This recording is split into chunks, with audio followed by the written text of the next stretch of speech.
నమస్తే. శ్రీ గురుభ్యో నమః. శ్రీమాత్రే నమః. ఆదిత్యాయ చ సోమాయ మంగళాయ బుధాయ వృషభృషణిభ్యే రాహవే కేతవే నమః. ఏప్రిల్ పాసం మొదటి పక్షాన ఫలితాలు అంటే ఏప్రిల్ 1 నుండి 15వ తారీఖు వరకు మరి ఈ రాశి ఫలితాలు ఎలా ఉన్నాయో చూద్దాం. ప్రతి మాసంలో మనం మాస ఫలితాలు చెప్పుకోవాలా అంటే అవును, మొన్ననే ఉగాది సంవత్సర ఫలితాలు చెప్పుకున్నాం. అయినప్పటికీ కూడా గ్రహాలు కదులుతూనే ఉంటాయి. కదులుతున్న గ్రహాలతో పాటు మన రాశికి అనుగుణంగా మారుతున్న గ్రహాల ప్రభావం ఎంతో కొంత అలా మారుతూనే వస్తుంది. కాబట్టి ఆ మారుతున్న గ్రహాల యొక్క ఆ శక్తి ప్రభావం మన రాశి మీద పడ్డప్పుడు ఎలా ఉంటుంది అన్నది తెలుసుకోవడం కోసం చేసే ప్రయత్నమే ఈ మనం చెప్పుకునేటువంటి మాస ఫలితాలు అవ్వచ్చు, పక్ష ఫలితాలు అవ్వచ్చు. సరే, ఈ మాసానికి కనుక మనం చూసుకున్నట్టయితే ముఖ్యంగా ఈ మాసంలో ముఖ్యమైనటువంటి గ్రహాలు ఏ రాశిలో ఉన్నాయి అన్నది ముందుగా చెప్పుకుంటే మేషరాశిలో శుక్రుడు అయితే ఉపస్థితంగా ఉన్నాడు. ఆ తర్వాత మిథునంలో గురువు, ఇక సింహంలో కేతు, ఇక కాకుండా మనం చూస్తే కుంభంలో రాహు, ఇక మీనంలో దాదాపు మిగిలినటువంటి గ్రహాలన్నీ మీనంలోనే కనబడతాయి. అవి రవి, బుధుడు, కుజుడు, శని, ఈ 4 గ్రహాలు కూడా మనకు కనిపిస్తాయి. చంద్రుడు 2.5 రోజులకు ఒక రాశి చొప్పున కదులుతూ ఉంటాడు. మరి ఇలా ఉన్నప్పుడు ఈ గ్రహస్థితి ప్రకారంగా ఏముంటుంది, ఎలా ఉంటుందంటే ముందుగా అయితే ద్వాదశ రాశుల అందరికీ ఒక మాట చెప్పుకోవాలి. ఒకటి, ఇప్పుడు అన్ని గ్రహాలు కూడా ఎందులో ఉన్నాయి అంటే రాహుకి కేతువుకి మధ్యన ఉన్నాయి. అంటే దాదాపు అందరికీ కూడా ఎంతో కొంత కాలసర్ప దోషం కానీ, కాలసర్పము అంటే మనం సుబ్రహ్మణ్య స్వామిని ఆరాధించవలసిన సమయం కానీ చెప్పుకోవాలి. ఈ కాలంలో పుట్టిన ఎవరైనా సరే కాలసర్ప దోషంలో ఉన్నట్టే మనం చెప్తూ ఉంటాం. దానికి అధిదేవత అయినటువంటి సుబ్రహ్మణ్య స్వామిని ఆరాధించడం అనేటువంటిది ముఖ్యమైనదిగా చెప్తాం. మరి ఇప్పుడు ఏప్రిల్ మాసం నుండి కొంతకాలం వరకు ఈ కాలసర్ప దోషంలో అందరూ దాదాపు అన్ని రాశుల వారు ఆ కాలసర్ప దోషంలో ఉన్నట్టే లెక్క. కాబట్టి వీలైనంత వరకు ఒక ముందు జాగ్రత్తగా వీలైనంత వరకు ఎక్కడైనా సరే సుబ్రహ్మణ్య స్వామి ఆరాధన, సుబ్రహ్మణ్య స్వామి దేవాలయాలను దర్శించడం, అర్చించడం అనేటువంటిది ముఖ్యమైన కార్యంగా చేసుకుంటూ మరి ఈ మాసం 2026 ఏప్రిల్ మాసానికి అసలు ఈ మాస ఫలితాలు ఎలా ఉన్నాయో తెలుసుకుందాం. తదుపరి రాశి తులారాశి. తులారాశి వారికి పంచమంలో రాహు ఉన్నాడు, 6లో రవి, బుధ, కుజ, శుక్రులు, రవి, బుధ, కుజ, శని, అట్లాగే 7లో శుక్రుడు, 9లో గురువు, 11లో కేతు. ఇది కనిపిస్తున్నటువంటి గ్రహస్థితి. మరి మొట్టమొదటే మనకు 5లో రాహు అన్నారు. 5లో రాహు ఉన్నాడు అంటే ముఖ్యంగా ఎవరైనా ఈ రాశికి సంబంధించినటువంటి గర్భిణీ స్త్రీలు ఉంటే చాలా భయపడాల్సినటువంటి స్థితి. సంతానం కడుపులో ఉన్న సంతానాన్ని జాగ్రత్తగా ఉంచుకోవడం మేలు. అలాగే సంతానానికి కూడా రాహు ఉన్నాడు కాబట్టి కొన్ని జాగ్రత్తలు తీసుకోవడం అనేటువంటిది చాలా తప్పనిసరిగా చేయవలసినటువంటి ఒక స్థితి. ఇక మొత్తము గ్రహస్థితిని కనుక చూస్తే మూడు వంతుల గ్రహ సంచారం అనుకూలంగా ఉంది, మిగతాది అనుకూలంగా లేదు. పంచమ రాహు స్థితి కాబట్టి మానసికంగా కూడా మనకు కొద్దిగా అధైర్యం ఉంటుంది, కొంత చికాకులు ఉంటాయి. ఏదో ఒక రకమైన చికాకుతో గబుక్కున మనము మాట్లాడే తీరులో వాటిలో అనేక రకాలైనటువంటి మార్పులతో మనం మాట్లాడడం అనేటువంటివి కనిపిస్తాయి. ఇక వృత్తి, ఉద్యోగాలు వీటిలలో మనం అనుకున్నటువంటి వృద్ధి అనేది కనిపించదు. మనం ఏదో ఎక్స్పెక్ట్ చేస్తున్నాం అది కనిపించదు. అట్లాగే కుటుంబ వ్యక్తుల మధ్య కొన్ని రకాలైన అంతరాయాలు అయితే వస్తాయి.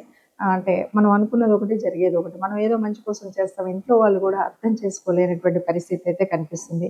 అదనపు వ్యాపార వ్యవహారాలకు దూరంగా ఉండాలి. అన్నీ నేను చేయగలుగుతానని కొత్త ఏదైనా మీద వేసుకుంటే లేనిపోని నష్టాలు వస్తాయి తప్ప దానివల్ల ఉపయోగాలు అయితే మనకు కనిపించవు. అట్లాగే నిరుద్యోగులకు మాత్రం అనుకూల సమయం ఉంది కాబట్టి నిరుద్యోగులు ఎవరైనా ఉంటే ఇంటర్వ్యూలకు హాజరవ్వడం, చక్కగా ప్రిపేర్ అవ్వడం అనేది కనుక చేసుకున్నట్టయితే మంచి స్థితి వస్తుంది. అట్లాగే ఆదాయము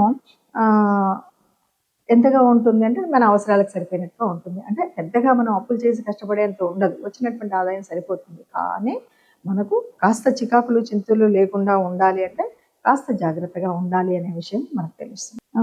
మనం రాశి ఫలితాలు అయితే చెప్పుకున్నాం. ప్రతి సంవత్సరం చెప్పుకున్నట్టుగా, ప్రతి మాసం చెప్పుకున్నట్టుగా మాస ఫలితాలు చెప్పుకుంటూ ఉన్నప్పుడు కొన్నిసార్లు చెప్పిందే చెప్పినట్టుగా, మొన్న విన్నదే ఇప్పుడు విన్నట్టుగా అనిపిస్తూ ఉంటుంది. దానికి కారణం ఏంటంటే అన్ని గ్రహాలు తిరగవు కదా! కొన్ని గ్రహాలు మాత్రమే కదులుతూ ఉంటాయి.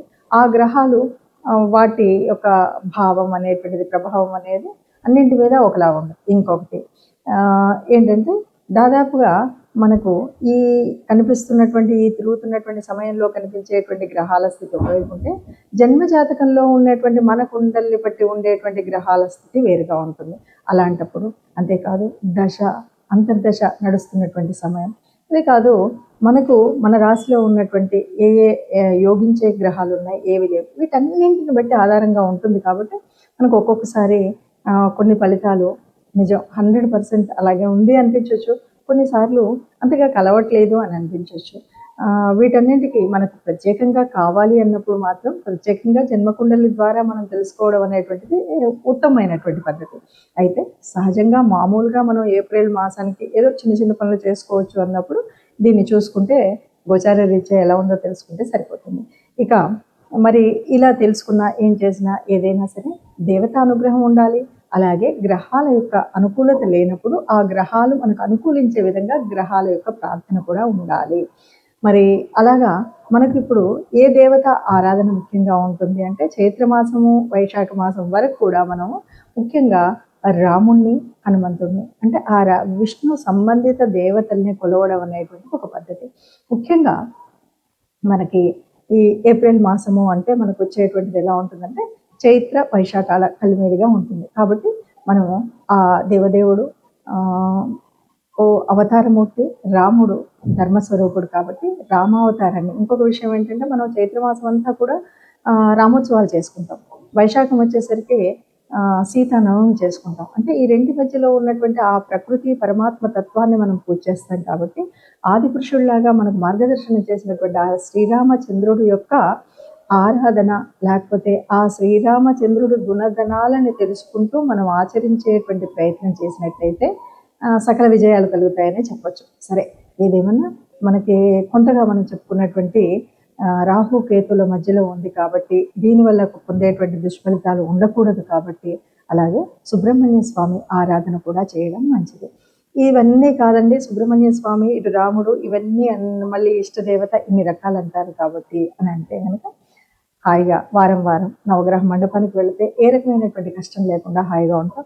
అన్నిటికీ మించి సర్వదేవతా నిలయమైనటువంటి గోమాత ఉంటుంది కాబట్టి గోగ్రాసం ఇవ్వడం లాంటిది, లేకపోతే బీద దిక్కి ఉన్నప్పుడు దానం చేయడం అనేటువంటి వాటిల్లో ఏది మనకు వీలు అనిపిస్తే, ఏది సులువు అనిపిస్తే దాన్ని పద్ధతిని పాటించినట్టయితే ఎంత గ్రహాల యొక్క కలయిక కానీ, గ్రహాల యొక్క తీరు ఎలా ఉన్నా మనకి ఏ ఇబ్బంది కలగకుండా హాయిగా శుభంగా మనం బయటికి రాగలిగేటువంటి పరిస్థితి ఉంటుంది.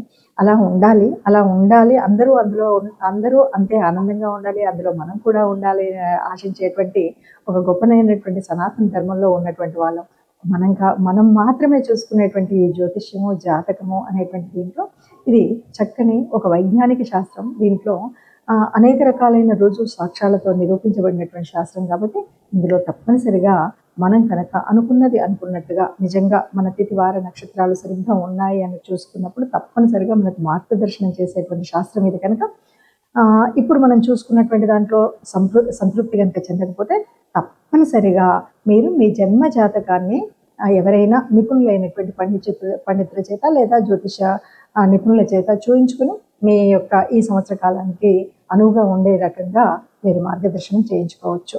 శుభం.